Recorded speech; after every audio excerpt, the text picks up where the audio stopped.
चमकता सितारा आज की प्रेरणादायक कहानी स्क्रॉल। अति वाचालता का दुष्परिणाम। पंछी पंछी। एक राजा बहुत अधिक बोलता था।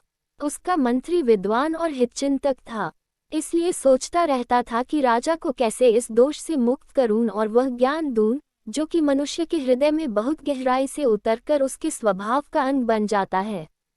मंत्री हमेशा राजा के हित की सोचता रहता था और उचित अवसर की तलाश में था कि राजा को अपने इस दोष का आभास हो और उसके द्वारा होने वाली हानि को समझकर उसमें से निकल जाए।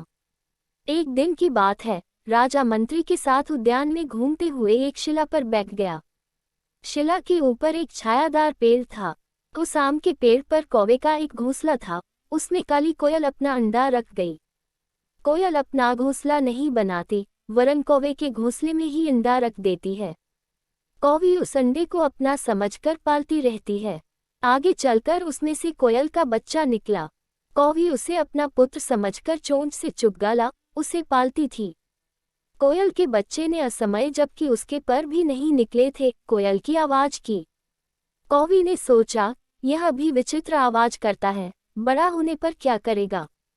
कौवी ने चोंच से मार मार कर उसकी हत्या कर दी और घोंसले से नीचे गिरा दिया। राजा जहां बैठा था, वह बच्चा वही उसके पैरों के पास गिरा। राजा ने मंत्री से पूछा, मित्र, यह क्या है। मंत्री को राजा की भूल बताने का यह अवसर मिल गया। इसी अवसर का फायदा उठाकर मंत्री ने कहा, महाराज, अति वाचाल, बहुत बोलने वालों की यही गति होती है।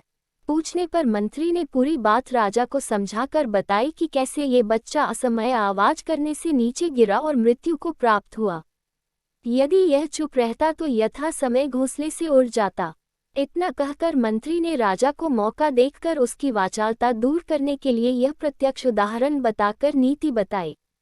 चाहे मनुष्य हो, चाहे पशु पक्षी, असमय अधिक बोलने से इसी तरह दैक भोगते हैं। उसने वाणी के अन्य दोष और उसके दुष्परिणाम राजा को बताए। दुर्भाषित वाणी हलाहल विष के समान ऐसा नाश करती है, जैसा तेज किया हुआ शस्त्र भी नहीं कर सकता। इसलिए बुद्धिमान व्यक्ति को चाहिए कि वाणी की समय असमय रक्षा करे। अपने समकक्ष व्यक्तियों से कभी अधिक बातचीत न करे। जो बुद्धिमान समय पर विचारपूर्वक थोड़ा बोलता है, वह सबको अपने वश में कर लेता है।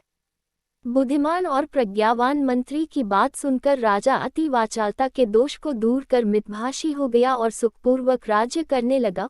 उसने प्रसन्न होकर मंत्री को मान और वैभव से कृतार्थ किया। नित्य याद करो शिव परमात्मा को टक्कर, सदैव प्रसन्न रहिए। जो प्राप्त है वो पर्याप्त है।